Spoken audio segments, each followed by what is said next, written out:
نفیر عمل federal board کے 12ویں جماعت کے نصاب میں شامل ہے۔ اسے مجید امجد نے تحریر کیا ہے۔ نفیر عمل کا مطلب ہے عمل کی پکار۔ سب سے پہلے ہم مجید امجد کا تعارف دیکھتے ہیں۔ عبد المجید امجد جھنگ صوبہ پنجاب میں پیدا ہوئے۔ ابتدا میں فارسی اور عربی کی تعلیم اپنے نانا نور محمد سے حاصل کی۔ انہوں نے BA تک تعلیم حاصل کی اور پھر راشننگ کے محکمہ سے منسلک ہو گئے اور تمام عمر اسی محکمے میں ملازمت کرتے رہے۔ اس کے علاوہ ایک نیم سرکاری رسالے عروج کے مدیر بھی رہے۔ مجید امجد کی زندگی انتہائی پریشان کن اور تنگی سے بسر ہوئی۔ وہ ساری زندگی مختلف مسائل کا شکار رہے، جس کی وجہ سے ان کی طبیعت میں ایک ٹھہراؤ اور دھیما پن تھا۔ مجید امجد کا نام ادبی حلقوں میں نہایت احترام سے لیا جاتا تھا، لیکن ملازمت کے سلسلے میں ساہیوال میں زیادہ تر مقیم رہنے اور طبعی درویشی کی وجہ سے انہیں عوامی سطح پر زیادہ پذیرائی نہ مل سکی۔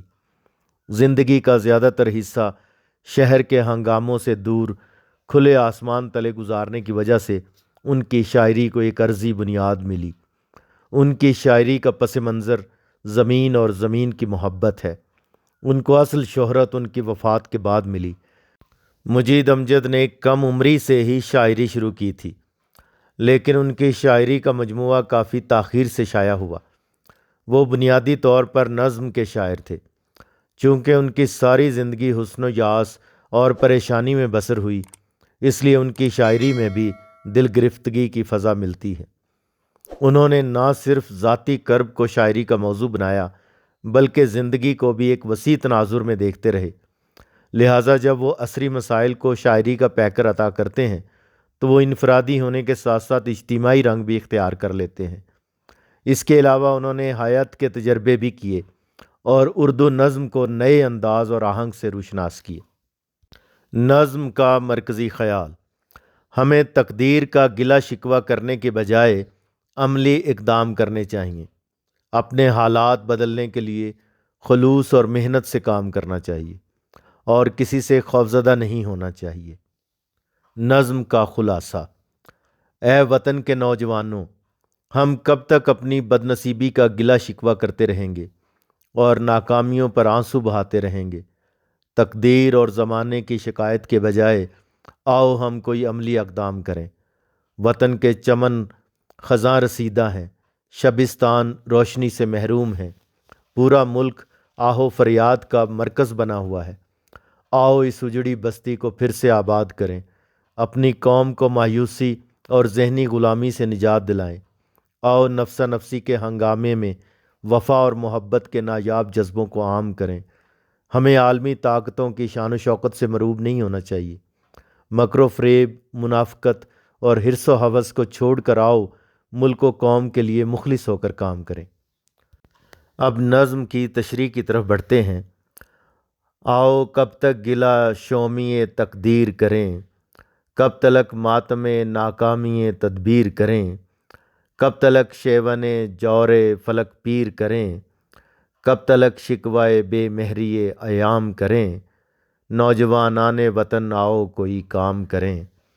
شومی تقدیر مطلب بری قسمت، تلک تک، ماتم آہوزاری رونا، شیون جور ظلم و ستم کی آہوزاری، اور بے مہری ایام یعنی زمانے کا ظلم۔